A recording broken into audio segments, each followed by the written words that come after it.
من يهده الله فلا مضل له ومن يضلله فلا هادي له ونشهد أن لا إله إلا الله وحده لا شريك له ونشهد أن سيدنا ومولانا محمدا عبده ورسوله صلى الله تعالى عليه وعلى آله وصحبه وبارك وسلم تسليما كثيرا كثيرا أما بعد فأعوذ بالله من الشيطان الرجيم بسم الله الرحمن الرحيم ومن أحسن قولا ممن دعا إلى الله وعمل صالحا وقال إنني من المسلمين.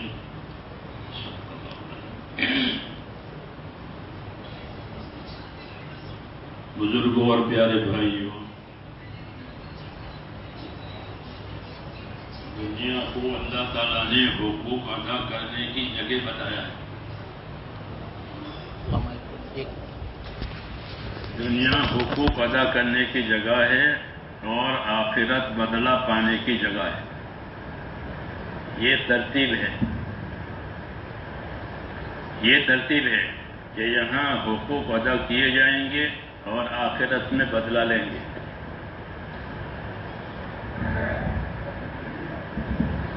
اس میں میرے بھائیوں جو آخرت ہے وہ اصل ہے، اس لیے کہ ہر آدمی آخرت کی طرف جا رہا ہے. روز روز وہ اپنے آخرت سے قریب ہو رہا ہے اور اپنی دنیا سے دور ہو رہا ہے. لقمان حکیم اپنے بیٹے سے یہ کہتے تھے کہ بیٹا، جب سے تو پیدا ہوا ہے تب سے تیرا چلنا آخرت کی طرف شروع ہو گیا ہے. جب سے پیدا ہوا ہے اس وقت سے تیرا چلنا آخرت کی طرف شروع ہو گیا. یعنی زندگی دن گھٹتے ہیں اور آخرت کی طرف آدمی جا رہا ہے. سب کے لیے یہی بات ہے. اس لیے کہ اللہ تعالیٰ نے آخرت کے لیے ہم کو پیدا کیا ہے، جینے کے لیے نہیں پیدا کیا. جینے کے لیے نہیں پیدا کیا. اگر جینے کے لیے پیدا کرتا تو موت نہ آتی. جینے کے لیے نہیں پیدا کیا ہے بلکہ آخرت کے لیے پیدا کیا ہے. یہ پیغام ہے اللہ کا. یہ پیغام ہے کہ رسول صلی اللہ علیہ وسلم نے یہ بتایا کہ اللہ نے دنیا کو تمہارے لیے بنایا ہے اور تم کو آخرت کے لیے پیدا کیا ہے. یہ پیغام ہے ہمارے نام پر. لیکن اس پیغام کو بھولا دیا ہے. یہ ذہنوں میں سے آج کی بیماری ہے. یہ آج کی ہماری کمزوری کہو یا ہم کی بیماری کہو، ہماری یہی ہو گئی کہ ہمارے دل دماغ میں سے آخرت غائب ہے. اور یہ بڑا نقصان ہے کہ جس کی طرف جا رہے ہیں اس کی خبر نہیں ہے تو کیسے پہنچے گا؟ تو یہ ہمارے نام یہ پیغام ہے کہ اللہ نے دنیا کو تمہارے لیے پیدا کر دیا ہے لیکن تم کو آخرت کے لیے پیدا کیا. دنیا تو ہے ہمارے لیے پیدا کیا اور کسی جنات کے لیے کسی جانور کے لیے یہ دنیا نہیں ہے. سونا ہو، چاندی ہو، مال ہو، زمین جائیداد ہو، کس کے لیے؟ ہمارے لیے، انسانوں کے لیے. تو دنیا کو اللہ نے ہمارے لیے پیدا کیا اور ہم کو اللہ نے آخرت کے لیے پیدا کیا. اس لیے ہمارا سفر ہم میں سے ایک ایک کا آخرت کی طرف ہے. چاہے وہ سمجھے یا نہ سمجھے، یاد رکھے یا نہ رکھے.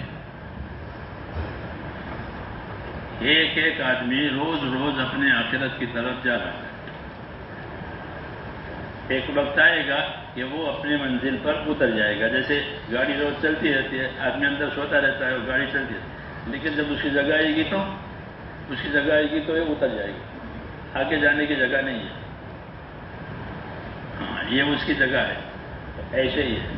حضور صلی اللہ علیہ وسلم نے یہ پیغام دیا ہے کہ تم آخرت کے لیے بنے ہو،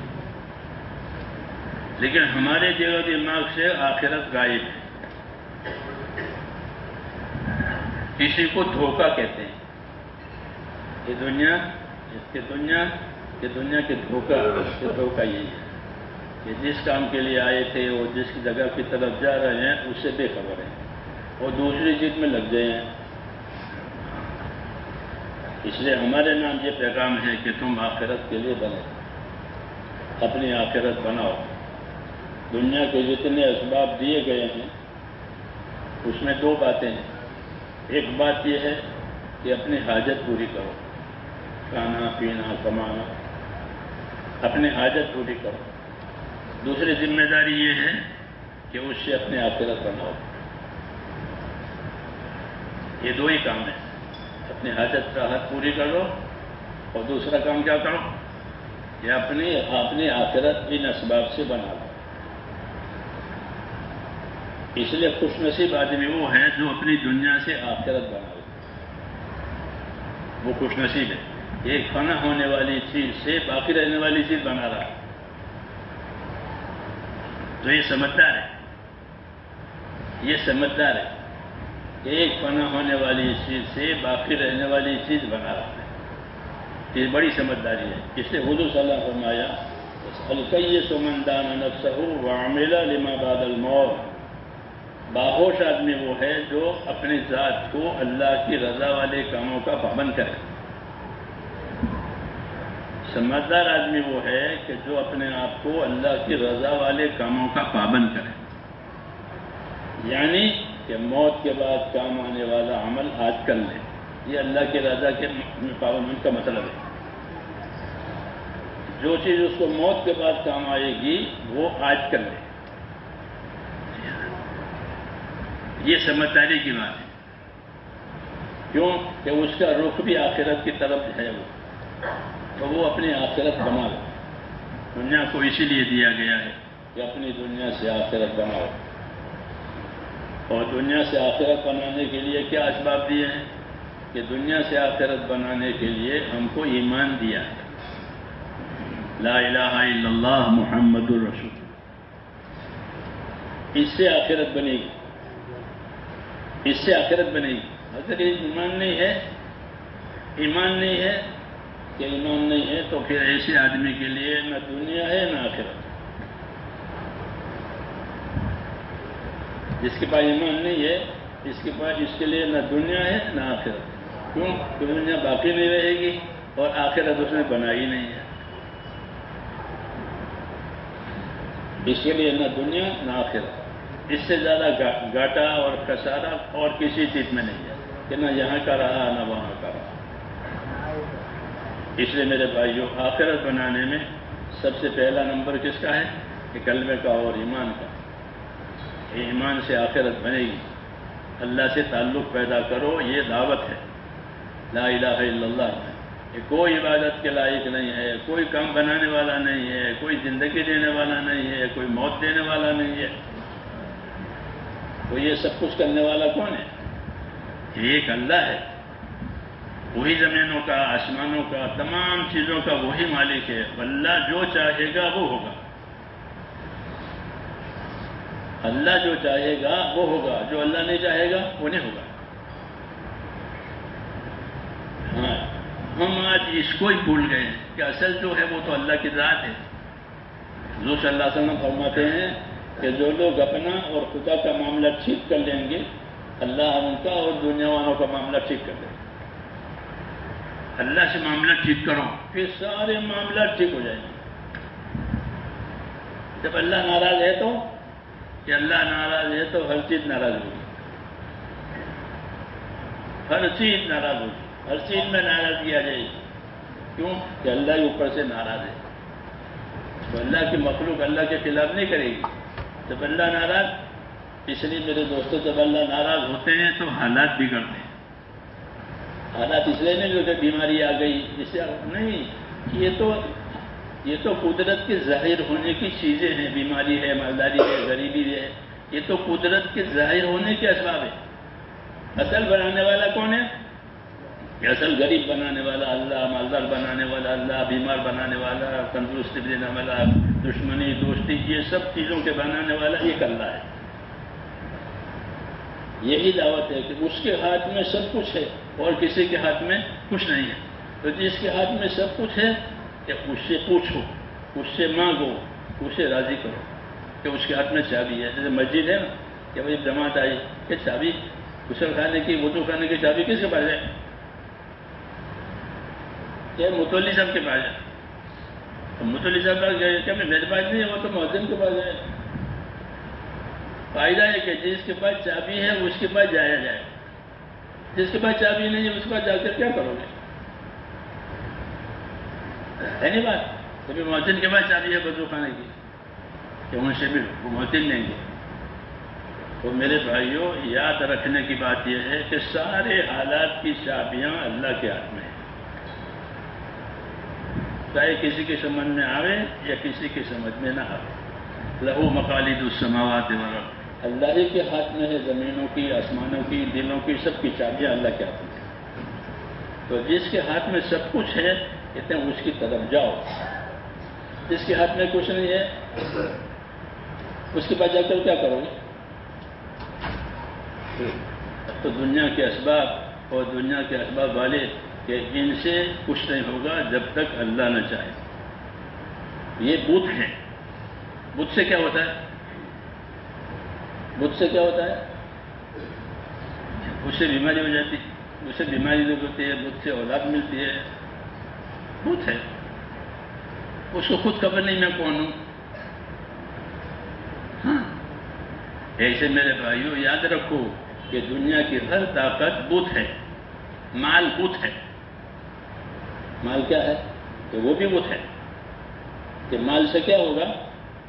جو اللہ چاہے گا وہ ہو. یہ نہیں کہ مال سے سب کچھ ہو جائے گا، کہ نہیں، مال سے وہ ہوگا جو اللہ چاہے گا. اللہ چاہے گا تو مال دے کر جو ہے نامراد بنائے گا. جیسے قارون کو مال دے کر نامراد بنایا، تو یہ بات نہیں تھی کہ قارون کے زمانے میں ایک قصہ ہو گیا، پرانی اسٹوری ہے، ایسا نہیں ہے. ہر زمانے میں یہی بات ہے کہ مال سے کامیابی نہیں ہوگی جب تک اللہ راضی نہ ہو جائے. ایسے زمینیں ہیں، جائیدادیں ہیں، عہدے ہیں، ان سب کو مسلمانوں کو، تاکہ یہ بت سمجھو اس کو، ان سے نہیں ہوگا تو کس سے ہوگا؟ کہ اللہ سے ہوگا.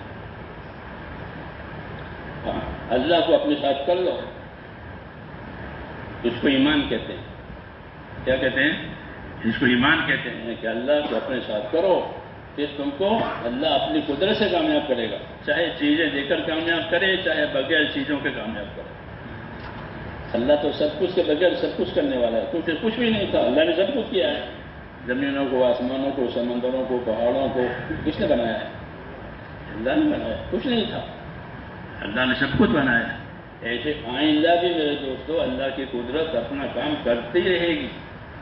یہ نہیں کہ بس اللہ تک فارغ ہو گیا، ایسا نہیں ہے. کل یوم ہو فی شأن، کہ اللہ ہر آن اپنے شان میں ہے، اپنے کام میں ہے، اور اسی قدرت کام کر رہی ہے. لیکن ہم غافل ہیں. ہم غافل ہیں اس وجہ سے کہ ہم کو ہمارے سامنے جو چیزیں ہیں ہم کو اس کا نفع نظر آتا ہے، اس نے ہم کو غافل کیا. اللہ کی قدرت میں اور اللہ کے راضی ہونے میں کیا نفع ہے اس کی خبر نہیں ہے. دعوت اسی کی ہے. حضور صلی اللہ علیہ وسلم فرماتے تھے کہ جو لوگ اپنا اور خدا کا معاملہ ٹھیک کریں گے، اللہ ان کا اور دنیا والوں کا معاملہ ٹھیک کرے گا. اس کے ہاتھ میں چابی ہے، نفع کی، نقصان کی، عزت کی، ذلت کی، سب چیزوں کی چابی اللہ کے ہاتھ. اور یہی حق بات. باقی کسی کے ہاتھ میں کہ کسی کے ہاتھ میں کچھ نہیں ہے. وہ تو اللہ کی قدرت کو ہر چیز ظاہر کرتی ہے، پیدا نہیں کرتی. زمین قدرت کو ظاہر کرتی ہے کہ اتنا غلہ، اتنا اناج ہوا، تو اس نے اتنا اناج ظاہر کیا ہے، اتنی پیداوار ظاہر کی ہے. زمین پیدا نہیں کرتی، زمین نہیں پیدا کرتی. سورج روشنی نہیں پیدا کرتا، چاند روشنی نہیں پیدا کرتا. ان کو روشنی کون دیتا ہے؟ کہ ان کو روشنی اللہ دیتا ہے. ہر سبب کو اس کی طاقت اللہ دے رہا ہے. آنکھ کو آنکھ کی روشنی کون دیتا ہے؟ کہ اللہ دیتا ہے. جب چاہے چھین لے. ہر سبب کو، اس کی طاقت کو اللہ طاقت دیتا ہے. اس لیے اللہ پر ایمان لانا، اللہ پر یقین کرنا، اللہ سے ڈرنا، یہ سب سے بڑا کام ہے، اسی سے سارے مسئلے حل ہیں۔ لیکن جب ان چیزوں کو دیکھ کر، ان کی تاثیر، ان کی طاقت، ان کا مزہ، ان کی راحت دیکھ کر جب اللہ کو بھول جائیں گے تو پھر اللہ کی طرف سے معاملے بگڑ جائیں گے۔ جی ہاں، یہی حالات کے بگڑنے اور بننے کا اصلی مسئلہ ہے۔ اللہ کا راضی ہونا یہ تمام حالات کے بننے کا ذریعہ ہے، اللہ کا ناراض ہونا تمام حالات کے بگڑنے کا ذریعہ ہے۔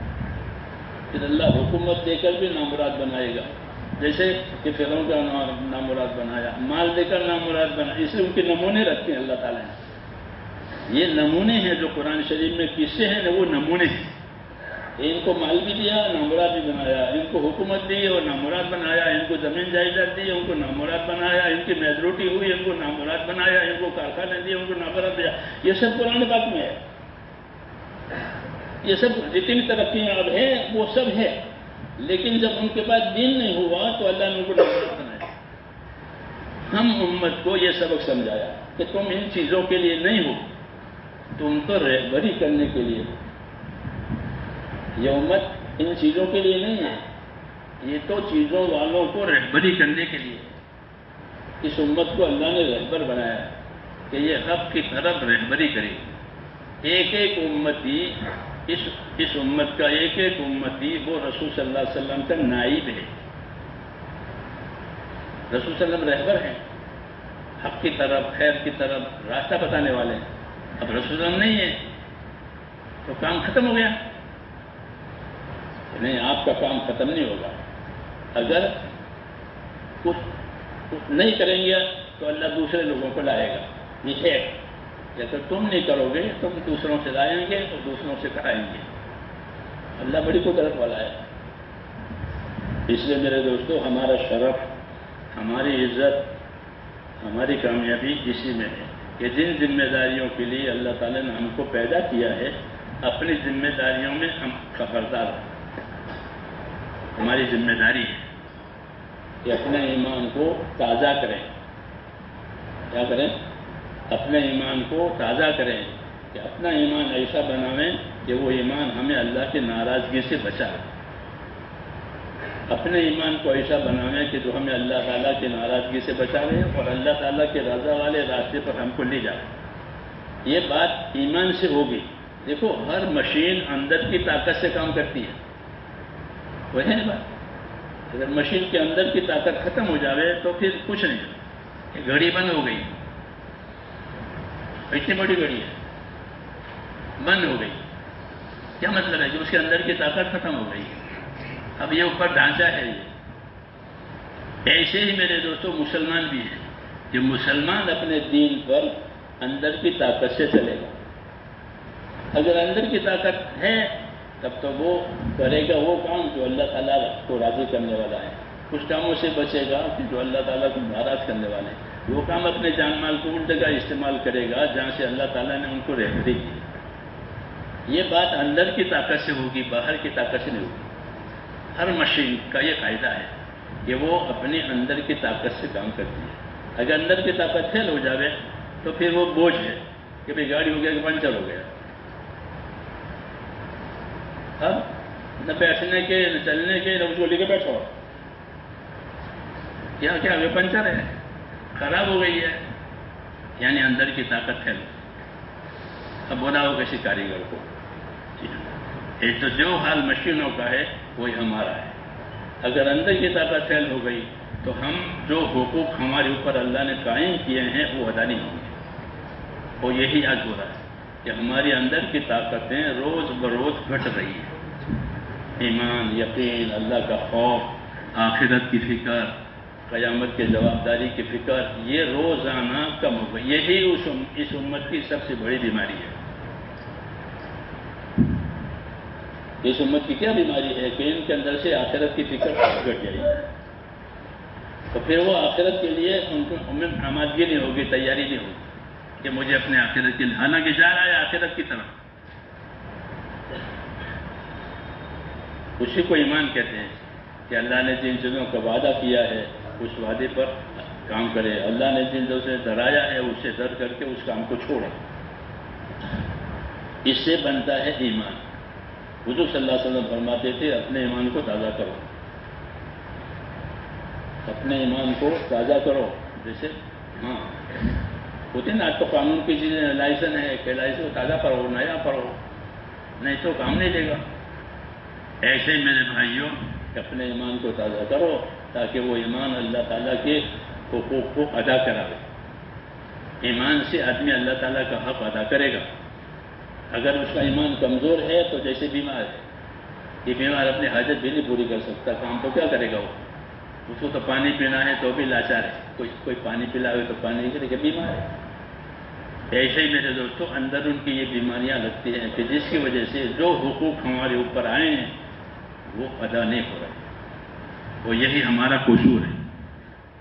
میں نے عرض کیا نہیں کہ دنیا کو اللہ تعالیٰ نے حقوق ادا کرنے کی جگہ بتایا ہے کہ یہاں زندگیوں میں چڑھاؤ اتار ہوگا، اس حساب سے حقوق آئیں گے. مالداری کے حقوق الگ ہیں، غریبی کے الگ ہیں، بیماری کے الگ ہیں، تندرستی کے الگ ہیں. ہر لائن کے کچھ حقوق اور ذمہ داریاں ہیں. اس کو جاننا اور اس کو پورا کرنا، اسی کا نام دین ہے. کیونکہ ہر ایک کی حالت الگ الگ ہے، تو اس حال کے حساب سے اس کے اوپر کیا ذمہ داری ہے، اس ذمہ داری کا پورا ہو جانا یہ اس کا دین ہے. آج ذمہ داری کی فکر ختم ہو گئی ہے. رواجی چیزیں ہیں، جو کرتے ہیں وہ کرتے رہتے ہیں، جو نہیں ہوتا وہ نہیں ہوتا، اس کو رواج کہتے ہیں. تو جب رواج میں آ گیا دین تو اس کی تاثیر ختم ہو جائے گی. پھر دین والے ذلیل ہو جائیں گے. کیونکہ یہ تو عزت کی چیز تھی. دین اللہ تعالیٰ جو عزت دے گا وہ دین کے راستے سے دے گا، اور دوسرے راستے کی اللہ کے ہاں کوئی قیمت نہیں ہے. مال ہو، ملک ہو، زمین ہو، جائیداد ہو، یہ تو اللہ تعالیٰ اپنے دشمنوں کو بھی دیتا ہے، نہیں دیتا. یہ سب چیزیں دشمن کو نہیں ہے، کیونکہ یہ بڑی چیز نہیں ہے. یہ تو استعمال کی چیز ہے. جب تک جیے گا استعمال کرے گا، پھر کو تھوڑا باندھ کے تھوڑا لے جائے گا. اس لیے وہ سب کو دیتے ہیں. کیوں کہ یہ ایسی چیز ہے جیسے کہ فرسٹ کلاس میں بیٹھو، سیکنڈ کلاس میں بیٹھو، پر بیٹھنا ہی بیٹھنا ہے. پھر جب اسٹیشن آئے گا تو فرسٹ کلاس والا بھی اترے گا، اور سیکنڈ کلاس والا بھی اترے گا، تھرڈ کلاس والا بھی اترے گا، اور اسی اسٹیشن میں اترے گا جس پر وہ فرسٹ کلاس والا اتر رہا ہے. کیوں کہ بیٹھنا ہی بیٹھنا تھا. اسی کو دنیا کہتے ہیں کہ استعمال کرنا ہے، باقی تو چھوڑنا ہی چھوڑنا ہے. یہ بات ہے. مگر یہ بات میرے دوستوں ایمان کی تازگی کے بغیر سمجھ میں نہیں آئی کہ مجھے یہ چیز چھوڑنی ہے اور مجھے اپنے آخرت میں ہمیشہ ہمیشہ دینا ہے. دعوت اسی کی کہ تم کو دنیا میں پیدا کیا ہے مرنے کے لیے، جینے کے لیے کوئی نہیں آیا. اللہ کی ذات باقی ہے، باقی سب فانی ہے. تاجدار ہو، مالدار ہو، غریب ہو، کنگال ہو، یہ فنا ہونے کے لیے اور ختم ہونے کے لیے. ہاں کامیاب وہ ہے کہ جو اپنی زندگی کی ذمہ داریوں کو پوری کرے، کیونکہ زندگی ذمہ داری کا نام ہے. اس لیے زندگی کا بھی حساب ہوگا کہ اپنی زندگی کہاں لگائی. حضور نے کہا کہ 5 کاموں کا سوال ہوگا کہ اپنی زندگی کہاں لگائی، جوانی کہاں لگی، مال کہاں سے آیا، کہاں سے کمایا. یہ سوالات ہیں، یہ زندگی کی ذمہ داریوں کے سوالات ہیں. اور جب تک اس کے جوابات نہیں ہوں گے وہاں سے اس کو ہٹنے نہیں دیا جائے گا. اس لیے پہلے سے سوالات کو آؤٹ کر دیا، ورنہ سوالات آؤٹ نہیں ہوتے ہیں امتحان کو چھپا دیتے، لیکن اس کو آؤٹ کر دیا تاکہ ہر ایک آدمی اس کی تیاری میں لگ جائے کہ میری زندگی اللہ نے کس کام کے لیے دی. تو میرے بھائیوں زندگی اللہ نے حقوق ادا کرنے کے لیے دی. یہ دعوت ہے. اس میں سب سے پہلا حق کس کا ہے؟ اللہ کا حق ہے کہ اس کی عبادت کی جائے. اللہ کا حق ہے کہ اس کی باتوں پر یقین کیا جائے، اس پر ایمان لایا جائے. اللہ کا حق ہے کہ اس سے ڈرا جائے. یہ اللہ تعالیٰ کا حق ہے. اس لیے اپنے اندر اتنا ڈر پیدا کرنا کہ جو نافرمانی سے بچائے، اور اپنے اندر اتنا یقین پیدا کرنا جو اللہ کے حکموں پر چلائے. یہ 2 طاقتیں، جیسے بجلی کی 2 طاقتیں ہوتی ہیں، 2 وائر، ایسے ہی ایمان کی 2 وائر. ایک وہ وائر ہے کہ جو نافرمانی سے بچائے، ایک وہ وائر ہے جو اللہ کی اطاعت پر لے جائے. کہ یہ اللہ کی اطاعت پر لے جانے والے، اللہ کی طرف کھینچنے والا، ایک اللہ کی نافرمانی سے بچانے والا. یہ دو طاقتیں ہیں، ایمان، تقوی اور شکر ہے. یہ ہر مسلمان کے دل میں ہونا چاہیے کہ اللہ کا اتنا ڈر پیدا ہو جائے کہ وہ اللہ کے حقوق کو ادا کرے، بندوں کے حقوق کو ادا کرے، اپنی ذات کو نامراد کرنے والی چیزوں سے بچاوے. یہ اس کے ذمے ہے، یہ بچاؤ کا راستہ. دوسرا کرنے کا ہے میرے ذمے کیا ہے کہ میرے ذمے یہ ہے کہ میرا ایمان ایسا ہو جائے کہ جو مجھے اللہ کو راضی کرا دے. میری نماز ایسے ہو جائے کہ جو مجھ کو برائیوں سے بچائے. میری نماز ایسی بنے کہ جو مجھ کو برائیوں سے بچائے. میری نماز ایسی ہو جائے جو میری روزی کی برکت کو کھینچے. میری نماز ایسی ہو جائے جو میرے اخلاق کو بنائے. ایسے ہر عمل کی تاثیر ہے کہ وہ جب وہ عمل صحیح ہوں گے تو وہ عمل اپنی تاثیریں بتا دیں گے. یہی مقصود ہے. اللہ نے ہم کو اعمال دیے ہیں تاکہ وہ اعمال کو اس طرح سے کریں کہ وہ اپنا اثر بتائے. جب آدمی دوا کھاتا ہے، دوا اثر بتاتی ہے. کوئی چیز آپ کھانے میں ڈالو گے تو وہ چیز اپنا اثر بتائے گی. نمک ڈالو گے تو نمک اپنا اثر بتائے گا. تیل ڈالو گے، تیل اپنا اثر بتائے گا. ایسے ہی میرے دوستوں، جو اعمال اللہ تعالیٰ نے ہم کو کرنے کے لیے دیے ہیں وہ کریں گے تو وہ اپنا اثر بتائیں گے. اور جن باتوں سے بچنے کے لیے کہا ہے جب ان سے بچیں گے تو وہ بچنے کا اثر بتائیں گے. اس لیے کرنے کی باتوں کو کرنا اور نہ کرنے کی باتوں سے اپنے آپ کو بچانا، اس کا نام ہے اطاعت. اطاعت، اور اطاعت کے لیے ہی اللہ تعالیٰ نے بندوں کو پیدا کیا. اور یہ بتایا کہ جو جان مال اللہ تعالیٰ نے بندوں کو دی ہے وہ جان مال ان کی ملکیت نہیں ہے بلکہ وہ اللہ کی امانت ہے. جان اللہ کی امانت ہے. تو ظاہر بات ہے کہ جب تک اللہ چاہے گا یہ جان اپنے بدن میں رہے گی. جب چاہیں گے اس کو یہ امانت کی نشانی تو صاف ہے. ایسے ہی مال بھی یہ بات، جو مال اسباب دیے ہیں وہ بھی اللہ کی امانت ہے. تو جان مال کو امانت بنا کر کیوں دیا ہے؟ ہم میں اور غیر میں کیا فرق ہے؟ غیر یہ سمجھتا ہے کہ جان بھی میری ہے، مال بھی میرا ہے، اس میں کسی کا کوئی حق نہیں ہے، اس لیے وہ لڑنے کے لیے تیار ہو جاتا ہے. ہاں، اللہ کو ناراض کرنے کے لیے وہ تیار ہو جاتا ہے. اس کو کوئی پرواہ نہیں اللہ تعالیٰ کی. کیوں کہ ہمارا ہے. قارون سے جب کہا کہ مال اللہ نے دیا ہے، مال کا حق ادا کرو. یہی دعوت ہوتی ہے ہر زمانے میں کہ اللہ نے جو خود تمہیں دیا ہے اسے عطا کرو. اس نے کہا کہ کسی کا کوئی حق نہیں ہے، ہمارا ہے، ہمارا ہے. تو پھر کیا ہوا؟ پھر اللہ تعالیٰ نے اس کو اس کے مال میں نامراد بنایا. تو یہ بات یاد رکھنے کی ہے کہ یہ کوئی خاص معاملہ قارون کے ساتھ نہیں تھا، بلکہ یہ اللہ تعالیٰ کا معاملہ ہے کہ اللہ تعالیٰ جو ذمہ داری دیں گے وہ ذمہ داری پورنے کے جو اسباب دیں گے، ان اسباب سے ذمہ داریاں پوری نہیں کی جائے گی تو اللہ تعالیٰ ناکامی اسی طرح لائے گا جس طرح قارون کو لایا. اور ناکامی کی شکلیں الگ الگ ہوگی، سزا دینے کی شکلیں الگ الگ ہوں گی، لیکن نامرادی تو یقینی ہے. کیوں کہ ذمہ داری پوری نہیں ہوئی. اصل ہماری کامیابی میرے دوستو ذمہ داریوں کے پورا کرنے پر ہے. اور جتنے اسباب ہم کو دیے گئے ہیں وہ ذمہ داریوں کو پورا کرنے کے لیے دیے گئے. نافرمانی کرنے کے لیے کوئی سبب نہیں دیا ہے. کوئی طاقت اللہ نے گناہ کرنے کے لیے نہیں دی ہے. کوئی بھی طاقت، کوئی جگہ روئے زمین پر گناہ کرنے کے لیے نہیں بنی ہے کہ وہاں جا کے گناہ کر لو.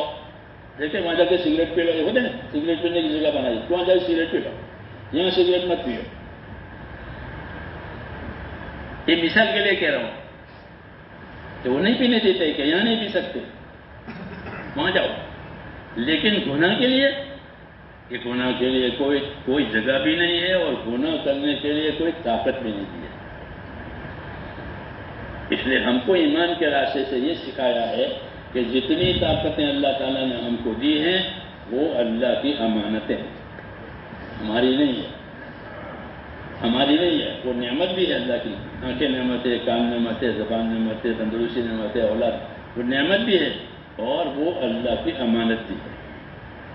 دعوت اسی چیز کی ہے. لوگوں نے نعمت ہونا تو سمجھ لیا ہے کہ اللہ نے مجھ کو بیٹا دیا، اللہ نے مجھ کو مال دیا، تو ٹھیک ہے، تو نعمت ہونے کو تو سمجھ لیا ہے. دعوت اس کی ہے کہ جس طرح یہ چیز نعمت ہے اسی طرح یہ چیز اللہ کی امانت بھی ہے. یہ مال اللہ کی امانت ہے. یہ کیوں دیا ہے؟ کہ حق ادا کرنے کے لیے دیا کہ اس میں جو مال میں جو حق آتا ہو وہ حق اللہ تعالیٰ کا ہے، وہ اس کو ادا کرو. یہ دعوت ہوتی ہے. جس طرح تندرستی کیوں دی ہے؟ کہ تندرستی حق ادا کرنے کے لیے دی ہے. کیوں کہ اللہ تعالیٰ نے ہر بندے کو عبادت کرنے کے لیے پیدا کیا ہے. تو عبادت کے لیے تندرستی چاہیے.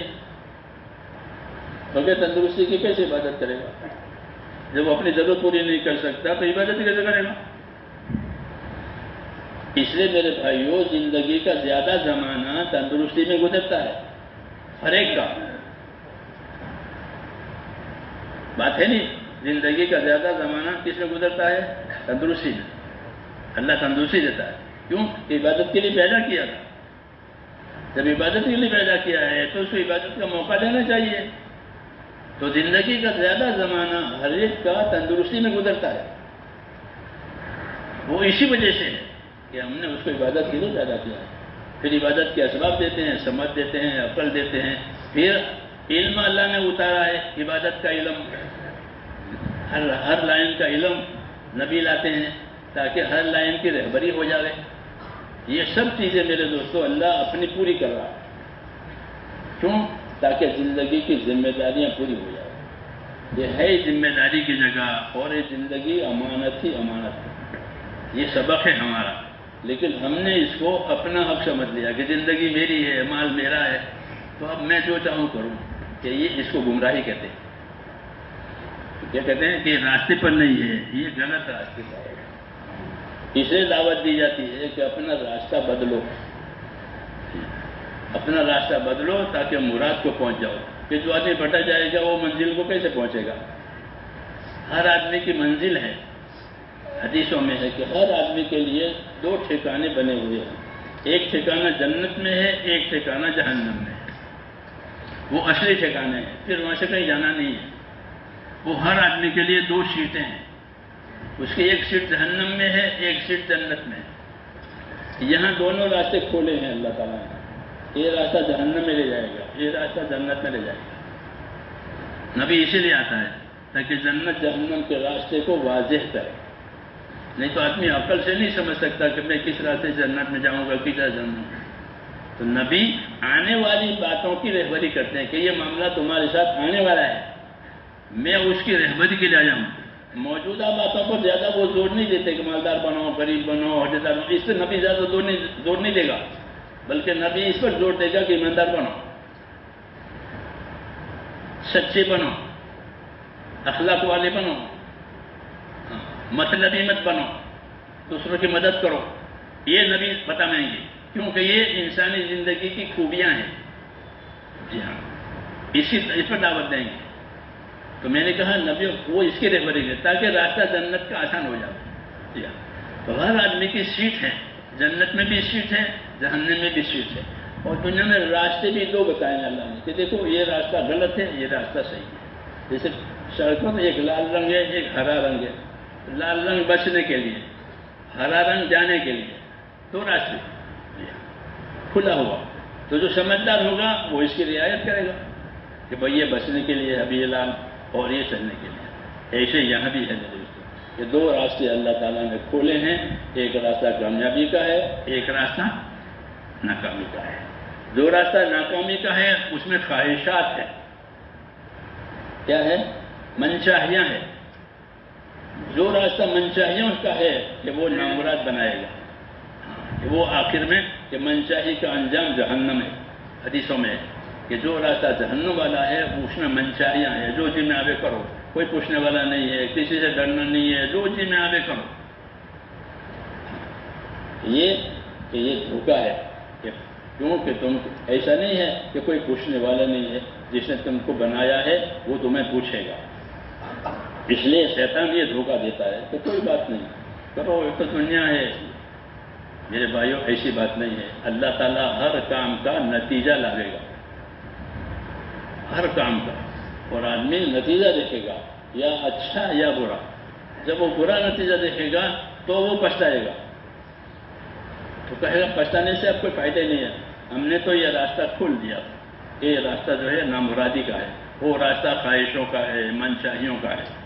ایک راستہ مراد پانے کا ہے، کہ وہ راستہ کیا ہے؟ کہ وہ راستہ اللہ تعالیٰ کی اطاعت کا ہے، رسول صلی اللہ علیہ وسلم کی تابعداری کا ہے، جہالت سے نکل کر علم کا راستہ ہے، ہاں غفلت سے نکل کر عبادت پر آنا اور حقوق ادا کرنا، حقوق ادا کرنا، یہ اصل راستہ ہے۔ کیوں کہ دنیا میں نے عرض کیا کہ وہ حقوق ادا کرنے کی جگہ ہے، آخرت بدلہ پانے کی جگہ ہے۔ جو دین نہیں سیکھے گا اس کو حقوق کی خبر نہیں ہوگی کہ مجھ پر کیا حق ہے۔ اگر پوچھے مجھے کہ بھائی میری ذات کا مجھ پر کیا حق ہے، تو میں کہوں گا کہ کھانا چاہیے، پینا چاہیے، پہننا چاہیے، اڑنا چاہیے، سردی ہے تو سردی چاہیے، دوسرا سامان گرمی ہے تو گرمی چاہیے۔ یہ حقوق نہیں ہے، یہ ضرورتیں ہیں۔ یہ کیا ہے؟ جس کو ضرورت ہے تو جانور کے ساتھ بھی ہے، یہ تو جانور کے ساتھ، جانور کو سردی نہیں لگتی، جانور کو گرمی نہیں لگتی۔ جو لوگ جانور رکھتے ہیں وہ سردی گرمی کا بھی خیال کرتے کہ جانور کو سردی ہوگی، جانور کو گرمی ہوگی، جانور کو بارش لگے گی، تو یہ تو اس کو ضرورتیں کہتے ہیں۔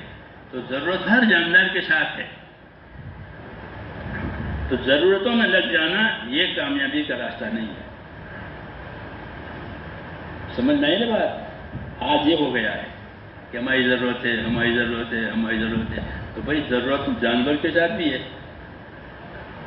ہاں، جانوروں کے ڈاکٹر نہیں ہیں، جانوروں کے ڈاکٹر ہی ہوتے کہ حکومت جانوروں کے ڈاکٹر ہی پڑھاتی ہے تاکہ جانوروں کا بھی علاج ہو جائے، کیونکہ ضرورت ہے، جانور بھی بیمار ہوتا ہے۔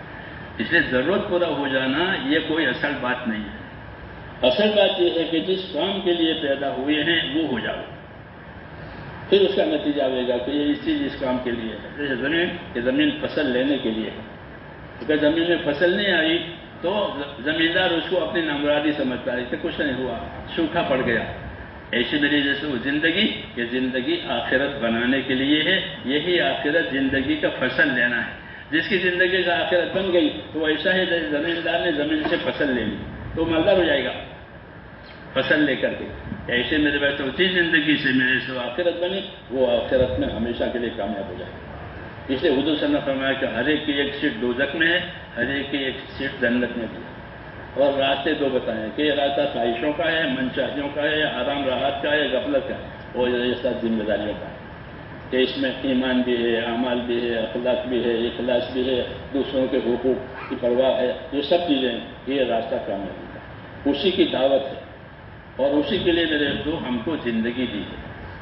اس لیے اپنی زندگی کو اس لائن پر لانا یہ ہر آدمی کا اس کے اوپر حق ہے کہ وہ اپنی ذات کو دوزخ سے بچا لے۔ رسول صلی اللہ علیہ وسلم نے قرآن پاک نے یہ بتایا کہ اپنے آپ کو، اپنے اہل و عیال کو دوزخ سے بچاؤ، یہ حق بتایا کہ تم پر کیا حق ہے، کہ مجھ پر میرا حق یہ ہے کہ میں اپنے آپ کو دوزخ سے بچاؤں، میرے بال بچوں کو میں دوزخ سے بچاؤں، میرے اہل کو دوزخ سے بچاؤں، یہ ہر آدمی پر حق ہے۔ باقی کھانا پینا کمانا یہ تو ضرورت ہے، تو ضرورت میں اور حق میں فرق کرنا چاہیے۔